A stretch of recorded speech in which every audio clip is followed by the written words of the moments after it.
Það lengst síðan við fórum yfir HTML, þannig að við kannski tökum lengstan tíma hlutfallslega í þá uppröðun, en síðan förum við í næstu viku yfir CSS og JavaScript.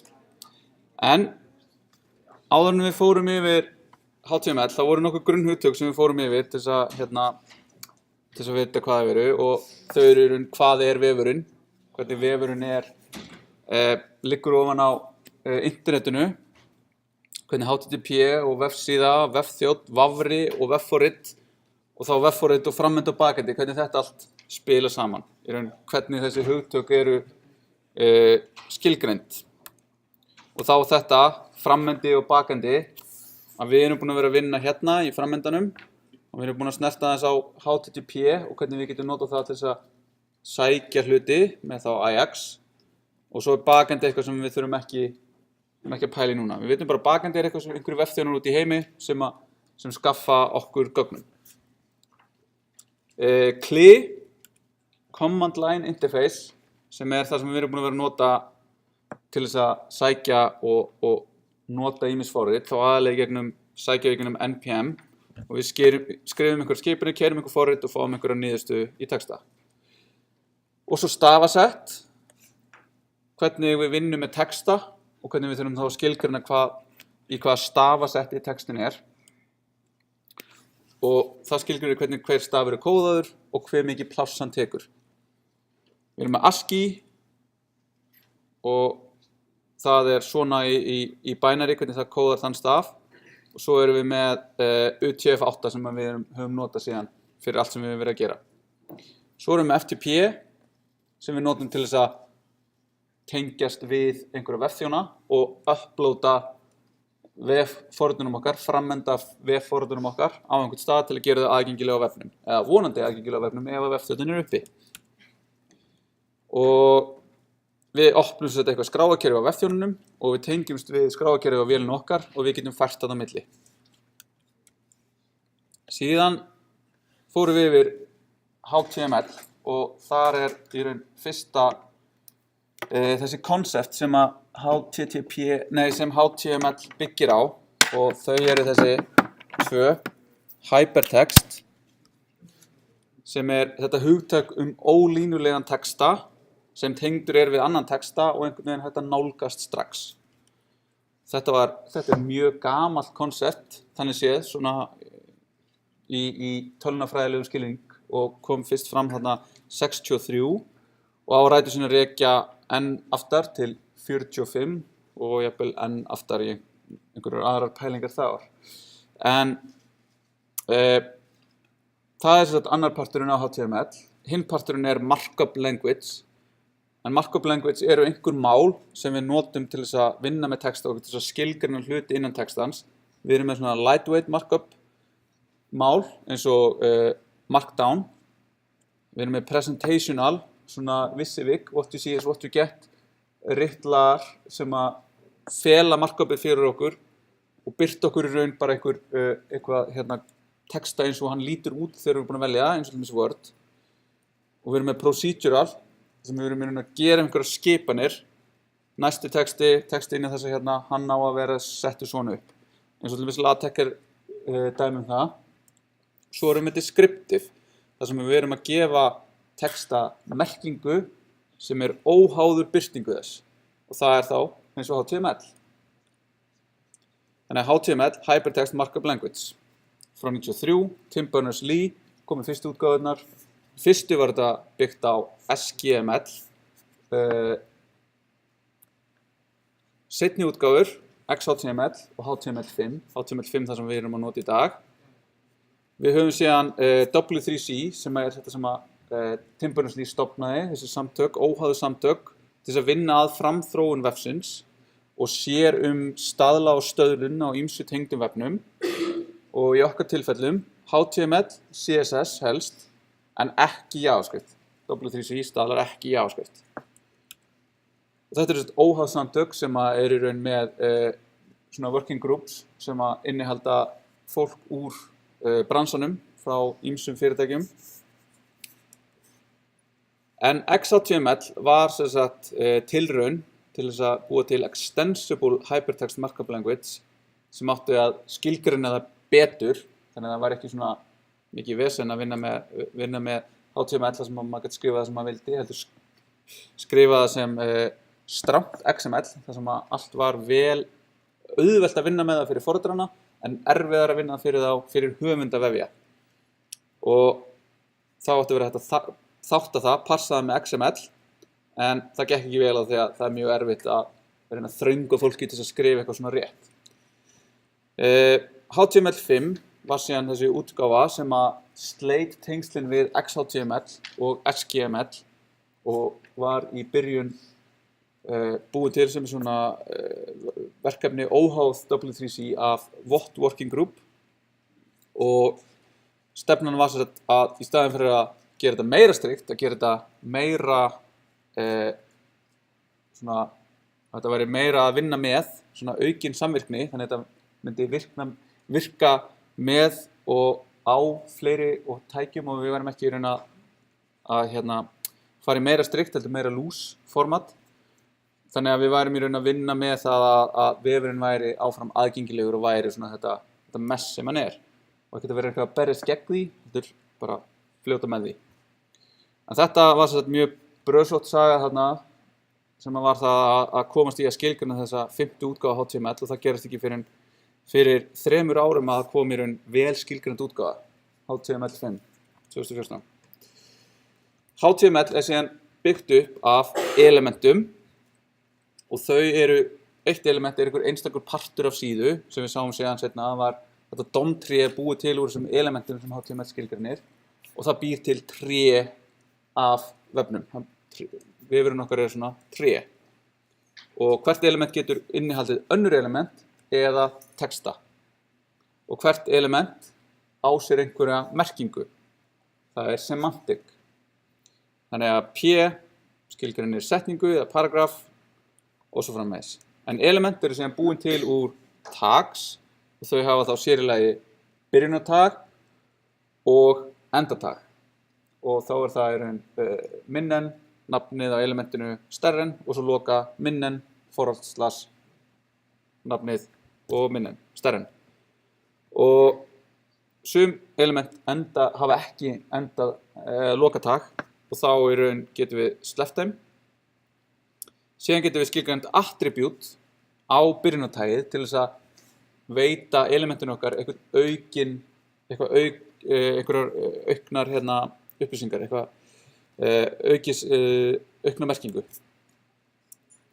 Og svo er hægt að gera svona sjálflokandi tög með því að enda þau á forráðslasi, en það er eitthvað sem við þurfum ekki að gera.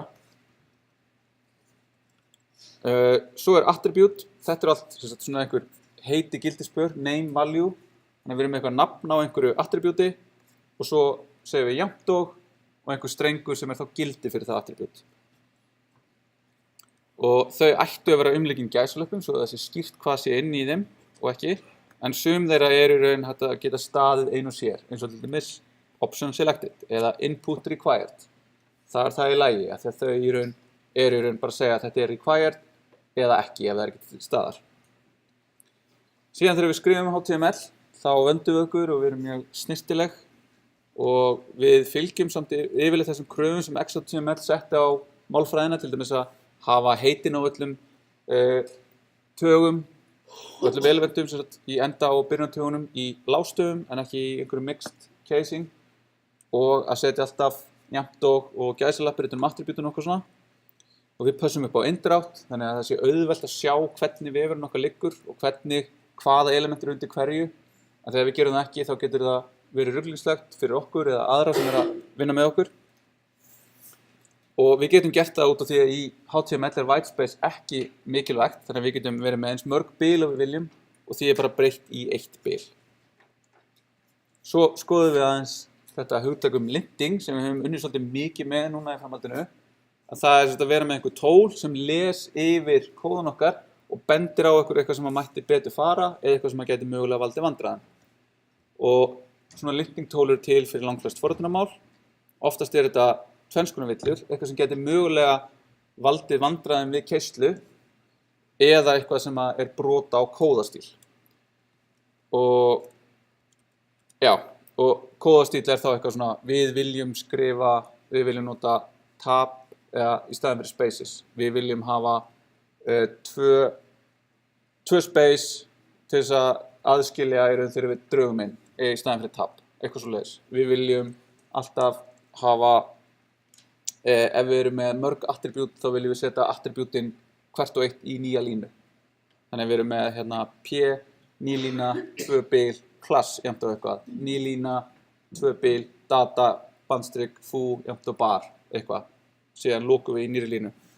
Þannig að það eru þessar tveir munir þannig. Svo höfum við lista af öllum þessum elementum sem HTML skilgreinir og þeim skipt í hópa sem eru svona gróflega þessir hér, eða eru þessir hér nákvæmlega. Þar höfum við metadata sem eru þá lýsigögn fyrir vefinn okkar.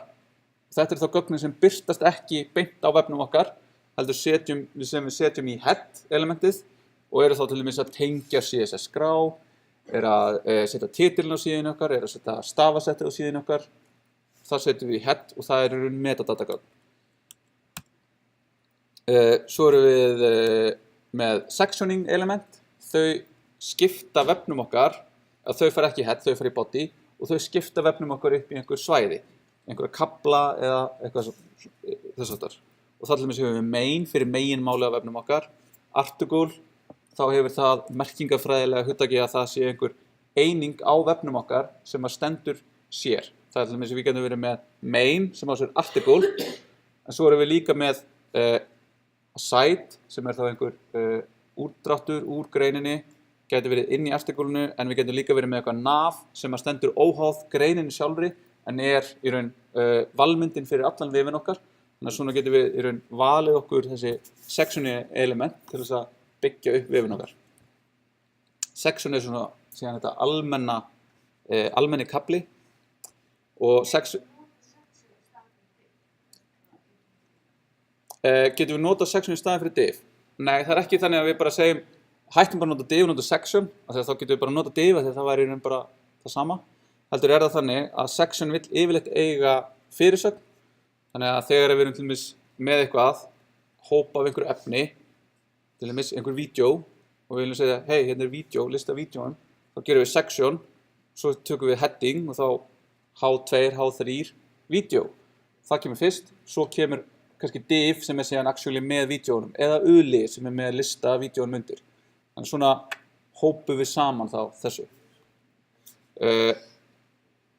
Og þá eru fyrirsagnir, þær eru sem sagt frá H1 niður í H6 í minnkandi mikilvægisröð og sem sagt, síður ætti alltaf að hafa fyrirsögn. Þannig að bara síðan sem slík ætti að vera með H1 sem bara eitthvað, hei, þetta er síða sem lýsir einhverju ákveðnu.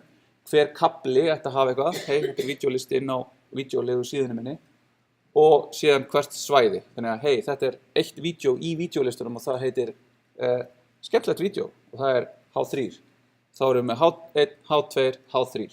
Þá myndar þetta svona efnisyfirlit fyrir síðun okkar. Svo erum við með phrasing element, en þau mynda í raun síðan bara textan á síðun okkar. Þá erum við með P, B, sem er eitthvað vandræði hana, strong, sem til að gefa ákveðið vægi. Við erum með code, við erum með einhvern forritunarkóða sem við ætlum að vera með á síðun okkar. Pre-formatted texti og svo framvegis. Mikið af þessum elementum. Svo erum við með embedded element sem eru innfeld element, sem erum að taka eitthvað utanfrá og fella það inn í vefinn okkar.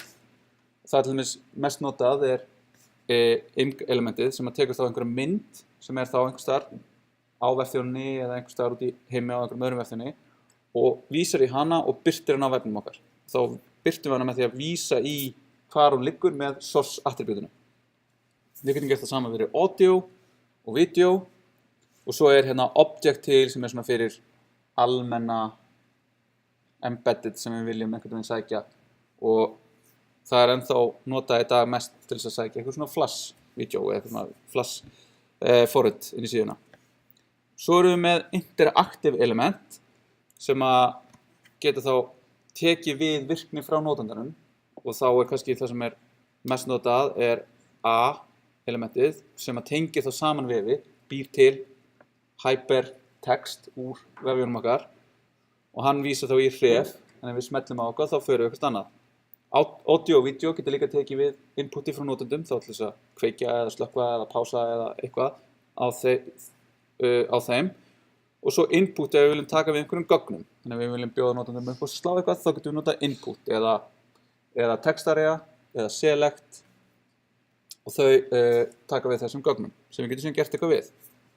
Síðan erum við með lista, þá erum við með 3 tegundir af listum sem við notum.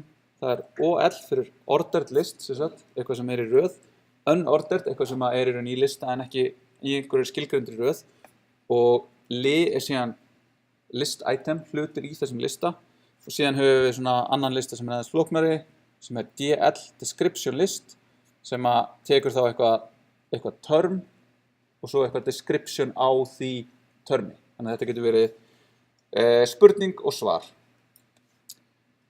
Eða litur og actual litur, eitthvað svona.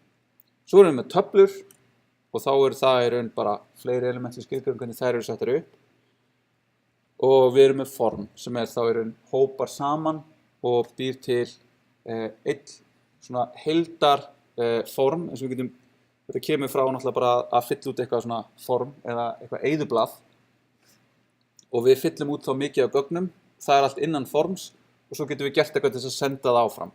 Og þá getum við senda áfram með get eða post með því að skilgreina method attribútið og við getum sagt action hvert það fer, á hvaða slóð það er sendt áfram og þá í raun gæti vefþjónn tekið við þeim gögnum þar, þessu eyðublaði, þessu formi okkar og unnið eitthvað úr því.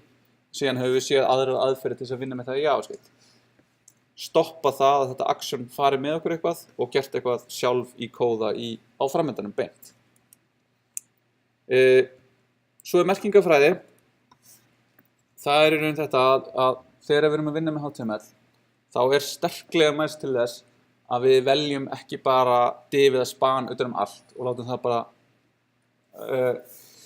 duga og stílum það setja til með CSS til þess að líti einhvern veginn út eins og við viljum að líti út. Af því að markup language-ið, HTML, vill í raun aðskilja merkingu frá framsetningunni, þannig að við notum section og heading til þess að búa til section og heading af því það það sem við viljum ná fram og við notum strong til þess að fá fram eitthvað að við viljum draga athygli að einhverjum texta og svo notum við CSS til þess að birta útlitið og það aftur, það til mjög mörg element sem við getum notað en síðan getum við notað aukalega einhver attribút eins og class aðalega til þess að gera eitthvað aukalega til þess að breyta útlitinu á því í CSS. Svo erum við div og span sem eru svona ómerkingabær element sem við notum þegar við finnum ekkert annað og div býr þá til svona blokk á síðunni á meðan span býr til svona inline. Þannig að div reynir að fylla út í á meðan span vill vera inn í texta. Og þetta höfum við notað mikið og allt í lagi að nota, við bara vitum það að við þurfum ekki alltaf að nota div og span, heldur getum við notað þetta bara þegar við þurfum eitthvað aukalega. Síðan aðgengi þetta að við gera bara vefinn okkar aðgengileg þannig að sem flesti geti notað hann, það hafa ekki allir fullkomna sjón á fullkomnu tölvu í fullkomnum aðstæðum alltaf og til þess að gera þetta þá hugsum við aðgengi frá byrjun og við vitum það að þegar við erum að gera vefi þá miklu betra fyrir okkur að gera það bara rétt fyrst. Þetta ekkert voðalega flóknir þessar almennu reglur sem við þurfum að fylgja en það getur verið rosalega dýrt að fara eftir á og fara að laga vefinn. Þannig að þess vegna mjög gott að vera með semantic markup af því að til dæmis skjálesarar þeir túlka það á ákveðinn hátt.